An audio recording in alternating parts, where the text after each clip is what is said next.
Praise the Lord to everyone. हम इस video में एक कहानी को सीखेंगे। ये कहानी लूका 15वें अध्याय में दी गई है, उड़ाऊ पुत्र की कहानी। एक पिता के दो बेटे होते हैं, जिनमें से एक छोटा बेटा पिता से कहता है कि मुझे मेरी संपत्ति का हिस्सा दे दो ताकि मैं अपना जीवन अलग बिताऊं। तो पिता क्या करता है, उस छोटे वाले को संपत्ति का आधा हिस्सा उसे दे देता है। और वो छोटा लड़का क्या करता है, वो संपत्ति को लेकर दूर देश को चला जाता है और वहाँ पर वो दोस्ती यारी में पैसे उड़ाता है, गलत चीज़ों में वो पैसे उड़ा देता है। और जब उसके पैसे ख़त्म हो जाते हैं तो वो ना उसके पास खाने के लिए होता है, ना कुछ पहनने के लिए सही कपड़े होते हैं। और उस देश में क्या होता है, अकाल पड़ता है। तो वो खाने की तलाश में नौकरी ढूंढने लगता है। तो एक जगह उसे नौकरी मिलती है, वो भी सूअर चराने के लिए। तो वो सोचता है कि मैं इस नौकरी को कर लेता हूँ। वो नौकरी कर लेता है। वो सोचता है कि मैं जो सूअर को खाना मिलता है मैं उसमें खा लूँगा। और वो सूअर चराने लगता है और जो सूअर खाते थे वो बेचारा खाने लगता है।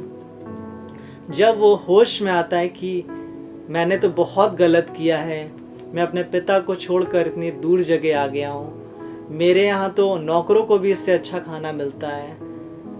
जब वो इस बात को याद करता है तो उससे बड़ा अफसोस होता है और वो क्या करता है, अपने पिता के पास दोबारा लौटने की कोशिश करता है, दोबारा लौटने के लिए तैयार हो जाता है। और जब वो लौट रहा होता है, मार्ग में होता है, पिता हर दिन उसका इंतज़ार कर रहा होता है। जब वो घर के पास आता है तो पिता दूर से ही अपने बेटे को पहचान लेते हैं और उसे तुरंत ही गले लगा लेते हैं। और वो बेटा क्या कहता है कि मैंने पिता तेरे विरुद्ध और परमेश्वर के विरुद्ध मैंने पाप किया है, मुझे क्षमा कर, मुझे नौकर के तरीके रख ले।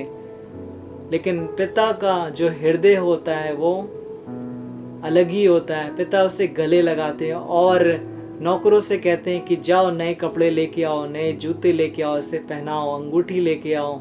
अंगूठी जो कि अधिकार को दिखाती है, फिर से वही अधिकार जो उसने खो दिया था, पिता ने उस बेटे को वही अधिकार दिया। और पिता बहुत खुश होता है और आनंद मनाता है, पूरी पार्टी देता है लोगों को, क्योंकि उसका बेटा जो खो गया था फिर से वापस आ गया, जो मर गया था वो फिर से वो जी उठा है। मेरे प्रियो, हम इस कहानी से यही सीखते हैं। हो सकता है कि आप परमेश्वर से बहुत दूर हो, आप गुनाहों में जीवन बिता रहे हो। प्रभु आपसे बहुत प्यार करते, प्रभु चाहते हैं कि आप उनके पास लौट आइए, पापों की क्षमा मांगिए। प्रभु आपको क्षमा करेंगे और आपको एक अच्छा जीवन देंगे। प्रभु आपसे बहुत प्यार करते हैं। प्रभु आपको ये नहीं चाहते कि आप नाश हो, आप गलत तरीके से जीवन बिताओ और मर कर नरक चले जाओ। पिता आपका हमेशा वेट करते हैं। जब आप उनके पास आओगे वो आपको एक अच्छा जीवन देंगे, आप उद्धार पा जाओगे। याद रखिए, जब कोई भी इंसान मन फिर आता है तो स्वर्ग में बहुत आनंद होता है। जब आप प्रभु के पास आएंगे, अपने गलतियों की माफ़ी मांगेंगे, प्रभु आपसे बहुत खुश होगा। प्रभु आपको गले लगाएगा, प्रभु आपको आशीष देगा, प्रभु आपको उन्नति देगा, प्रभु आपको बढ़ाएगा। प्रभु आपसे बहुत प्यार करता है, क्योंकि प्रभु यीशु मसीह ने आपको बनाया है। वो नहीं चाहते कि आप नाश हो, इस उड़ाऊ पुत्र के नाई आप भटक जाओ। आपको भी परमेश्वर के पास लौटने की ज़रूरत है। आप अपना जीवन वेस्ट मत करिए, प्रभु के पास लौटिए। प्रभु आपसे बहुत प्यार करते हैं। इस वीडियो के द्वारा प्रभु आपको बहुत आशीष दे। ऐसी ही और नई अपडेट पाने के लिए चैनल को सब्सक्राइब करें। प्रभु आपको बहुत आशीष दे।